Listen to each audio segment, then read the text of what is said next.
Have you ever looked at a fire sprinkler on a ceiling and noticed the tiny glass bulb in the middle? It looks almost too delicate to be part of a fire protection system.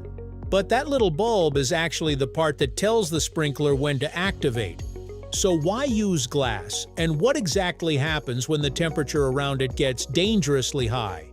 Today we're breaking down the clever science behind sprinkler glass bulbs, right here on History of Simple Things.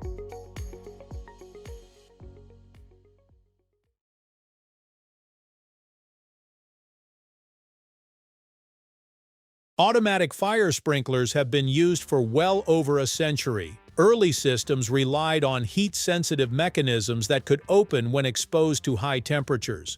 Over time, engineers developed more reliable designs, including the glass bulb sprinkler commonly used today. Modern sprinklers are carefully manufactured with specific temperature ratings and are designed for different environments and applications. The basic idea, however, remains remarkably simple: detect dangerous heat and automatically release water. The first thing to understand is that the sprinkler doesn't normally spray water just because smoke appears. Instead, the glass bulb responds to heat. Inside the bulb is a specially formulated liquid. The bulb is sealed, and when the surrounding temperature rises enough, the liquid expands. Eventually, the pressure becomes strong enough to break the glass. Once the bulb breaks, the mechanism holding the sprinkler's water seal in place is released. Pressurized water then flows through the sprinkler and hits the deflector, which spreads it over the protected area. So that tiny glass bulb isn't simply protecting the sprinkler mechanism, it's acting as a precisely calibrated thermal trigger. You might wonder why engineers chose something as fragile as glass. The answer is that the bulb needs to be predictable. The glass can be manufactured to contain a specific amount of liquid under controlled conditions. When that liquid reaches its designed activation temperature, the resulting pressure causes the bulb to rupture. This gives manufacturers a reliable way to create sprinklers that activate at different temperature levels. The bulb also needs to remain intact during normal conditions, including years of being installed overhead. So, although it looks fragile, it's actually a carefully engineered component designed to break only when its thermal conditions are reached. This is an important distinction. A typical glass bulb sprinkler isn't a smoke detector. Smoke can fill a room while the sprinkler remains inactive if the temperature around the sprinkler hasn't reached its activation point. That's because the sprinkler is designed specifically around heat response. This also explains why a sprinkler doesn't automatically activate just because there's smoke from something like burnt food. The bulb responds to temperature rather than simply detecting particles in the air. It's a very different job from the smoke detector sitting nearby. Imagine a fire starting somewhere inside a room.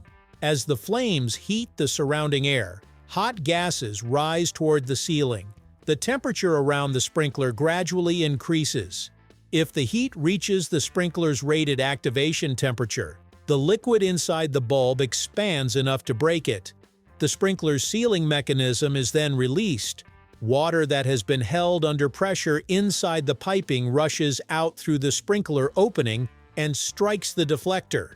The deflector changes the direction of the water, producing a spray pattern designed to cover the intended area. The important part is that the sprinkler doesn't need someone to discover the fire and turn a valve manually. The heat activates the sprinkler automatically.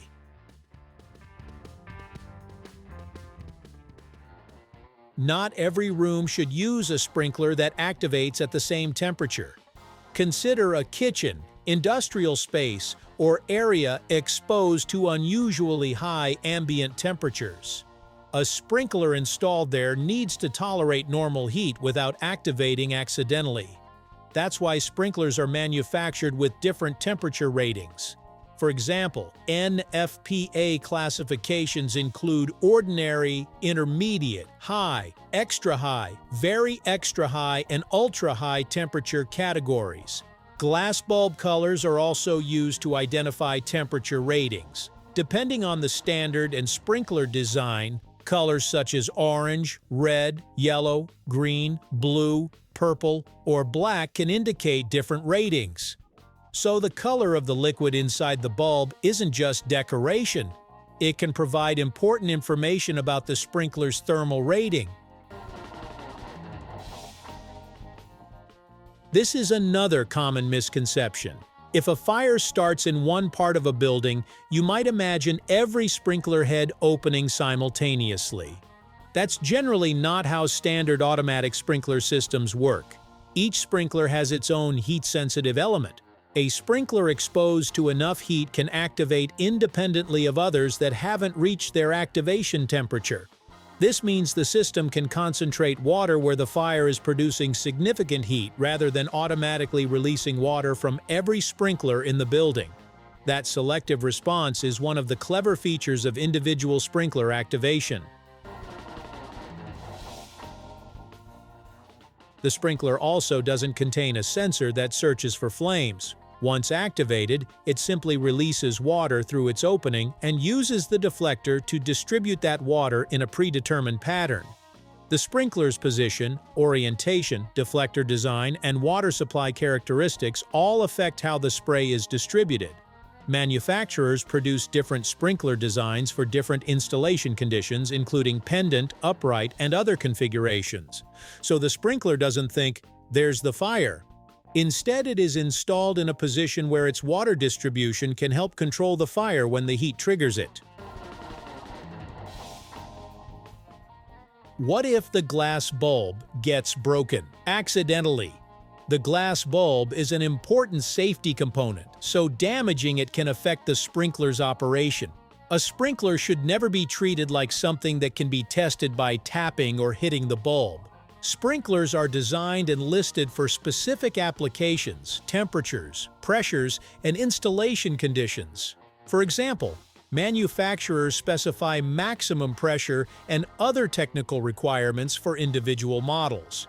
If a sprinkler is damaged, corroded, painted improperly, or otherwise compromised, it should be evaluated by qualified professionals rather than simply ignored.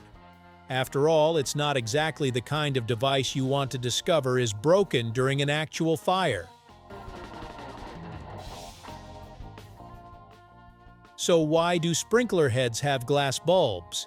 Because the bulb provides a simple and precise way to detect dangerous heat and automatically release the sprinkler's water supply. The liquid inside expands, the glass breaks at its rated temperature, and the sprinkler opens. What looks like a tiny decorative piece is actually the critical trigger that turns a passive pipe system into an automatic fire protection system. And that's the clever science behind the glass bulb in a fire sprinkler. Thank you for watching. If you have suggestions for our next video, feel free to share them in the comments below. We'll be sure to give you an acknowledgement for your contribution.